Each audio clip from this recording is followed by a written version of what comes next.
ये कहानी एक खूबसूरत गांव की है जहां दरख्तों की भरमार थी, परिंदे चहचहा रहे थे और हवा में ताजगी थी। गांव में एक लड़की नायाब अपनी बूढ़ी दादी के साथ रहती थी। नायाब का दिल बहुत नरम था। वो परिंदों, जानवरों और कुदरत से बेपनाह मोहब्बत करती थी।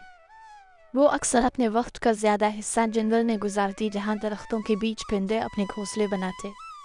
नायाब की ज़िंदगी सादगी से भरी हुई थी, लेकिन वो हमेशा दूसरों की मदद के लिए तैयार रहती थी। गांव के लोग उसे इसकी नेक नीति और बहादुरी के लिए पसंद करते थे। दादी ने नायाब को सिखाया था कि दूसरों की खिदमत सबसे बड़ी नेकी है। एक दिन नायाब जंगल में घूम रही थी जब उसने एक दरख्त के नीचे गिरे हुए घोंसले को देखा। घोंसला बिखर चुका था और उसमें मौजूद अंडे ज़मीन पर पड़े थे। नायाब ने फौरन इन अंडों को उठाया और एक महफूज जगह पर रख दिया। इसके बाद इसने घोंसले को दोबारा बनाने का फैसला किया। वो अपने दामन में नरम टिंके, खुश्क घास और सूखे पतई जमा करने लगी। कई घंटों की मेहनत के बाद इसने घोंसले को नई शक्ल दी और इसे दोबारा दरख्त की शाख पर रख दिया। नायाब को देखकर करीबी दरख्त पर बैठी चिड़िया ने खुशी से चहचहाना शुरू कर दिया, चिड़िया जैसे इसकी शुक्रगुजार हो। कुछ दिन बाद नायाब दोबारा जंगल गई ताकि देख सके कि चिड़िया और उसके अंडे ठीक हैं या नहीं। जब उसने घोंसले के अंदर झांका तो उसे कुछ चमकती हुई चीज़ें नजर आए। यह गैर मामूली चमकदार परों का एक छोटा सा गुच्छा था जो सोने की तरह चमक रहा था।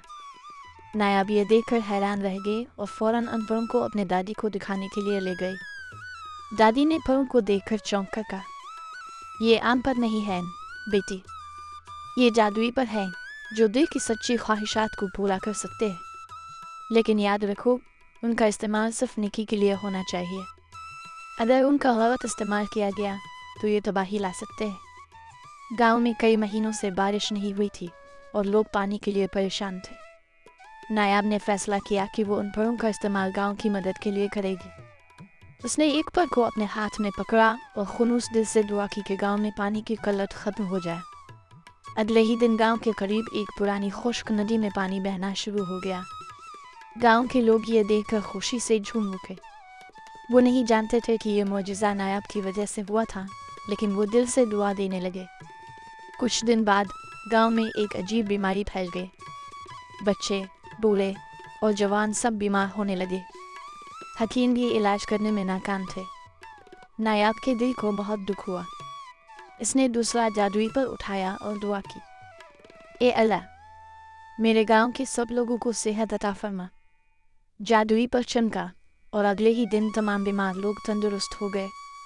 गांव के लोग हैरान थे, लेकिन नायाब को दिल से सुकून मिला कि इसकी नेकी काम आए। नायाब की एक सहेली हलीमा को जादुई परों के बारे में पता चल गया। वो इन परों को चोरी करना चाहती थी ताकि अपनी ज़ाती ख्वाहिशात पूरी कर सके। एक रात हलीमा ने चुपके से नायाब के घर में घुसने की कोशिश की, लेकिन नायाब जाग गई और उसे रोक लिया। हलीमा, ये परों का इस्तेमाल सिर्फ दूसरों की मदद के लिए है। अगर उनका गलत इस्तेमाल करोगी तो ये हम सब के लिए नुकसानदेह हो सकते हैं, नायाब ने इसे समझाया। कहानी के आखिर में गांव को एक बड़ी मुसीबत का सामना करना पड़ा।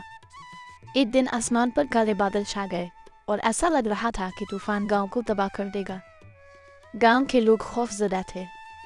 नायाब ने अपने दिल में दुआ की और आखिरी जादुई पर उठाया, ए अल्लाह, हमारे गांव को इस तबाही से महफूज रख।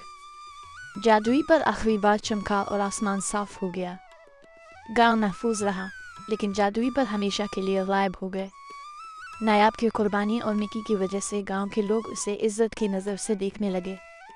उन्होंने इसकी नेकी के एतलाफ में हर साल एक त्यौहार मनाने का फैसला किया। नायाब ने सीखा कि हकीकी ख़जाना जादुई परों में नहीं, बल्कि नेक नीति और मोहब्बत में है।